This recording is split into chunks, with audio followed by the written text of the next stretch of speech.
Guys நான் பார்த்தீங்கன்னா இப்போ கைவராபேட்டை ட்ரெக்கிங் தான் போயிட்டு இருக்கேன். இது சிக்பல்லாபூர் டிஸ்ட்ரிக்ட்ல இருக்கு. இப்போ செம்ம பூமில் இருக்க ட்ரெக்கிங் பாயிண்ட் இது.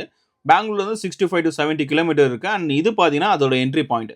நீங்கள் ஆன்லைனில் ரிசர்வ் பண்ண டிக்கெட் டீட்டெயில்ஸ் எல்லாத்தையும் இங்கே என்ட்ரி பண்ணிட்டு அதுக்கப்புறம் ட்ரெக்கிங் ஸ்டார்ட் பண்ணுற மாதிரி இருக்கும். ஆஃப்லைனில் ட்ரை பண்ணாதீங்க. ஆஃப்லைன் ரிஜிஸ்ட்ரேஷன் கிடையாது. ஆன்லைன் தான் மேண்டட்ரி. ஒரு 500 மீட்டர் போனதுக்கப்புறம் பார்த்தீங்கன்னாக்கா இப்படி ஒரு போர்டு கிடைக்கும் உங்களுக்கு. கங்கோத்ரி பாதை அப்படின்னு. இந்த இடத்துல இருந்து தான் பார்த்தீங்கன்னாக்கா, இந்த கைவாரபேட்டா ட்ரெக்கிங்கோட பாயிண்ட் இருக்கு. இங்க இருந்து தான் கைவாரபேட்டா ட்ரெக்கிங் ஸ்டார்ட் ஆகுது. ட்ரெக்கிங் ஸ்டார்ட்டிங் பாயிண்ட் கிட்ட பார்த்தீங்கன்னா, ஒரு ரெஸ்ட் ரூமே இருக்கு. ஸோ மிஸ் பண்ணாம அத யூஸ் பண்ணிக்கங்க. மேல எந்த விதமான ரெஸ்ட் ரூம் ஃபெசிலிட்டீஸும் கிடையாது. அண்ட் ட்ரெக்கிங் ஸ்டார்ட்டிங் பாயிண்ட் கிட்ட பார்த்தீங்கன்னாக்கா, ஒரு கடையுமே இருக்கு. உங்களுக்கு தேவையான ஸ்நாக்ஸ், வாட்டர் பாட்டில் எல்லாத்தையுமே வாங்கிக்கங்க. மேல எதுவுமே உங்களுக்கு கிடைக்காது. ஸோ உங்களுக்கு என்னென்ன தேவையோ எல்லாமே கீழ இருந்து போகும்போது எடுத்துட்டு போயிடுங்க. இந்த கைவாரா ட்ரெக்கிங்ல இன்னொரு முக்கியமான விஷயம்னு பார்த்தீங்கன்னாக்கா, இங்க எந்த விதமான கைடுமே கிடையாது. இந்த ட்ரெக்கிங் நம்ம தான் தனியா கம்ப்ளீட் பண்ற மாதிரி இருக்கும். அதுவும் இல்லாம போற வழியெல்லாம் கூட எந்த விதமான சைன் போர்டுமே இருக்காது வழிகாட்டுறதுக்கு. ஏற்கனவே இப்ப நடந்து போன பாதைய பார்த்தா நம்ம போற மாதிரி இருக்கும். ஆனா இந்த ரூட்ல எந்த விதமான கன்ஃப்யூஷனுமே வராது. ஏன்னா ஏற்கனவே நடந்து போன பாதை தெளிவா தெரியறதுனால நம்ம ஈஸியா இந்த ட்ரெக்கிங்க கம்ப்ளீட் பண்ணலாம்.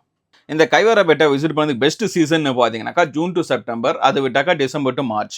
ஆனால் மான்சூன் சீசனில் எந்த அளவுக்கு சேஃப்னு தெரில இந்த கைவராபேட்டா. ஏன்னா இது மலை ஃபுல்லாமே செங்குத்தலாக இருக்கிறதுனால அந்த டைமில் ஏறும்போது ஸ்லிப் ஆகிற சான்சஸ் நிறையவே இருக்குது. அண்ட் இந்த லொக்கேஷன் பார்த்தீங்கன்னாக்கா சிக்பல்லாப்பூரில் இருக்குது. அண்ட் இந்த டோட்டல் ட்ராக்கிங் டிஸ்டன்ஸ்னு பார்த்தீங்கன்னாக்கா 5 கிலோமீட்டர். அண்ட் டியூரேஷன் பார்த்தீங்கன்னா 2 ஹவர்ஸ்னு மென்ஷன் பண்ணியிருக்காங்க. ஆனால் நாங்கள் இந்த ட்ரெக்கிங் முடிக்கிறதுக்கு எங்களுக்கு பார்த்தீங்கன்னா கிட்டத்தட்ட 1.5 ஹவர் ஆச்சு. இது பார்த்தீங்கன்னாக்கா மாடரேட் ட்ரெக்கிங் தான். பட் நீங்கள் ஃபிட்னஸாக இல்லைனாக்கா இந்த ட்ரெக்கிங் உங்களுக்கு செம்ம டிஃபிகல்ட்டாக மாறிடும். பெங்களூர்லேருந்து ஒரு ஒன் டே ட்ரிப்பு போகிறதுக்கும் ட்ரெக்கிங் பண்ணுறதுக்கு ஒரு பெஸ்ட் ஸ்பாட்னு பார்த்தீங்கன்னாக்கா அது இந்த கைவாராபேட்டா தான். ஸோ நீங்கள் ஃப்ரெண்ட்ஸோடு விசிட் பண்ணிங்கனாக்கா அவ்வளோ சூப்பராக என்ஜாய் பண்ணலாம். அண்ட் மேலெல்லாம் பார்த்தீங்கன்னாக்கா ஃபோட்டோ எடுக்கிறதுக்கெல்லாம் அவ்வளோ சூப்பரான லொக்கேஷன்ஸ் எல்லாம் இருக்குது.